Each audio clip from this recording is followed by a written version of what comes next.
Okay, hello, let's get started. Yesterday we talked about viruses, and this is a pretty classic looking virus. It looks like a creepy alien thing. It's got these spindly legs made out of proteins. It's got a capsule made out of protein, and inside it's got DNA. It's genetic material. Today we're going to talk about a different kind of virus, a very special kind of virus called a retrovirus that also has proteins around it, around the envelope. But its genetic material is different on the inside. Its genetic material, instead of being double-stranded DNA, is instead single-stranded RNA. And this has all kinds of complications that result from it that make it a very special kind of virus. And I think they come in all shapes and sizes, but I've shown you this one. It looks like a spiky ball because this is what HIV looks like, and that's the most famous retrovirus. But very importantly, they all have the same basic function. They have proteins on the outside, which are these things, which help it stick to the cell, and then allows it to inject their genetic material, in this case the RNA. And then retroviruses also have this red protein right here, which is very important. I'll tell you about that in a minute.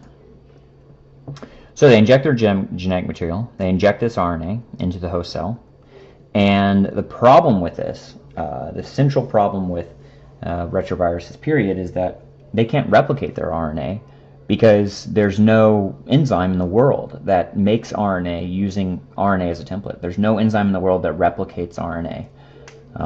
If you think about how we make RNA in our bodies, and in fact how all life forms make RNA, they do it by using DNA as a template and using RNA polymerase to make RNA. But DNA has to be the template.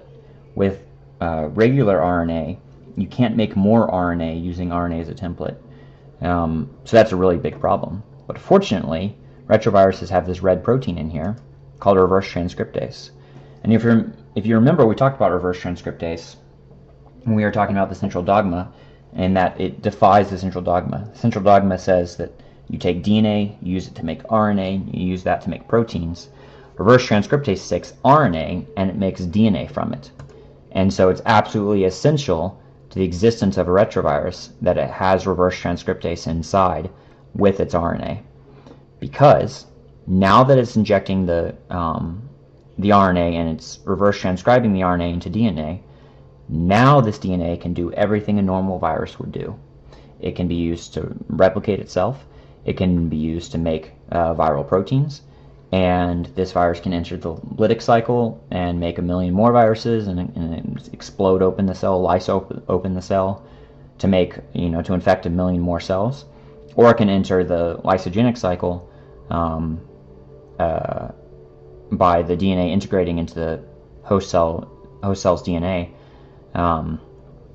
HIV enters the lytic cycle, which makes it so bad.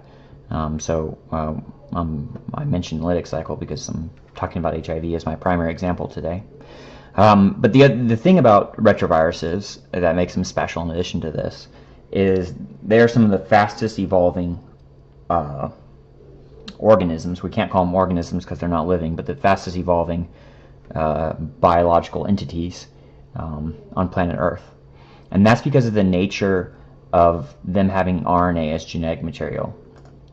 If you think about a DNA-based virus, a normal virus, like we were talking about yesterday, the DNA inside this virus, it's susceptible to mutations, of course. There's radiation in the air, and there's chemicals in the environment that can cause mutations.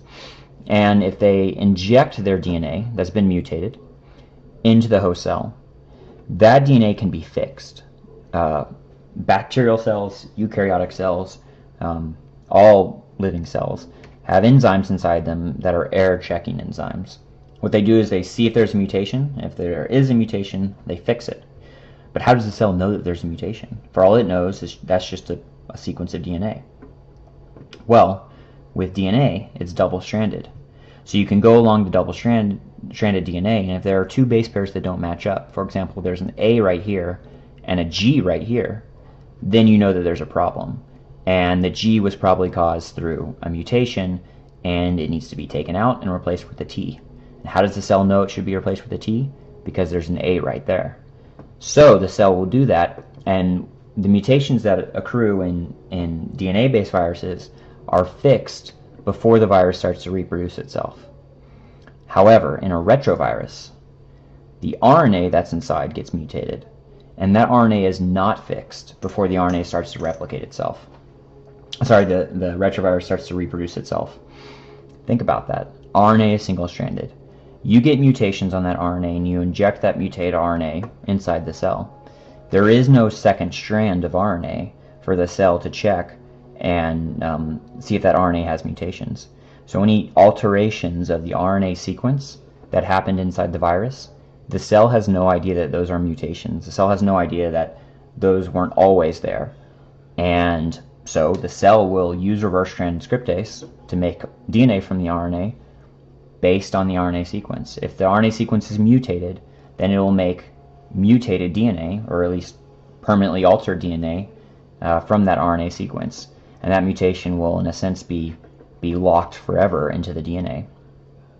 And then the DNA will replicate itself, and it will make RNA from it, and those mutations that originally occurred in the RNA will now be forever propagated in the viral populations.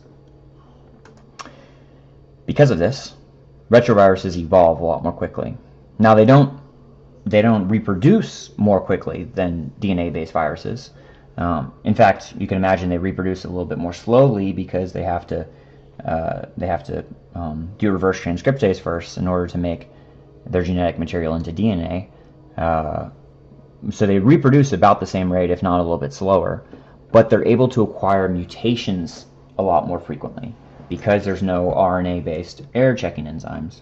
And because they're able to acquire mutations a lot more quickly, then their genome changes more quickly, and they evolve as a result. Evolution is just the change from one generation to the next over time, and retroviruses change a lot more quickly, therefore they evolve a lot more quickly.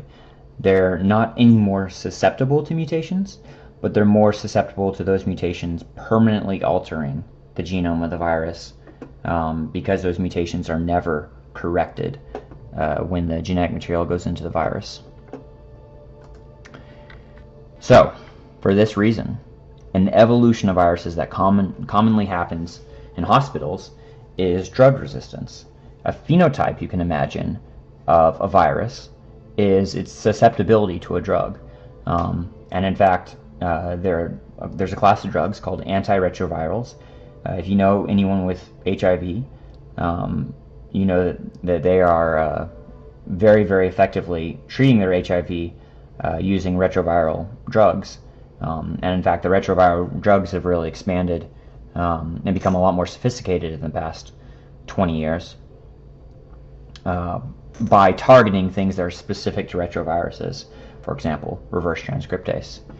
But viruses can mutate very quickly, and you can imagine you have a viral population inside a human body, and that viral population is susceptible to drug A, so it's not resistant to drug A, but the virus mutates very quickly, and there are some viruses in this body that are resistant to drug A, so they've evolved through mutations. They've evolved a resistance to drug A, and what this really means is that their proteins, their RNA sequences have changed to make their proteins change in a subtle way that prevents drug A from being able to attack them.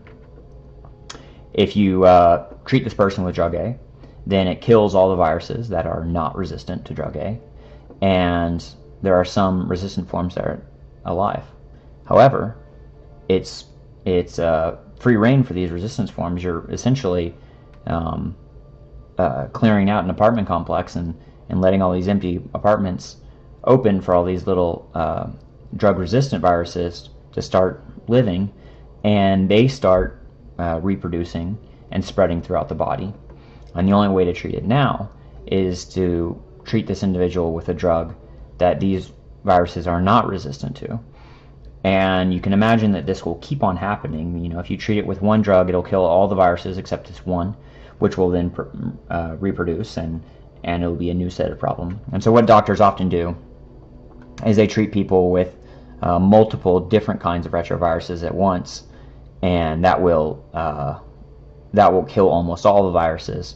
But again, retroviruses mutate so quickly that they're constantly evolving, and as far as I know, there's never been a case of someone who is HIV positive becoming HIV negative through effective drug therapy. There's a lot of effective therapies, but none that completely cure someone of HIV because they evolve so very, very quickly. So here's my critical thinking questions. That's all I have for the notes. First one is explain how HIV strains can become resistant to antiretroviral drugs. Antiretroviral drugs, remember, are drugs that attack something that's very special about retroviruses. Maybe they attack reverse transcriptase. Maybe they mess with the glycoproteins on the outside of the envelope that help the proteins attach to, that help the virus attach to the cell. Maybe they mess with enzymes that export the RNA into the cell. These are all drugs that affect retroviruses. But strains of HIV, different evolutions of HIV, can become resistant to antiretroviral drugs. Explain how. Explain is the key word.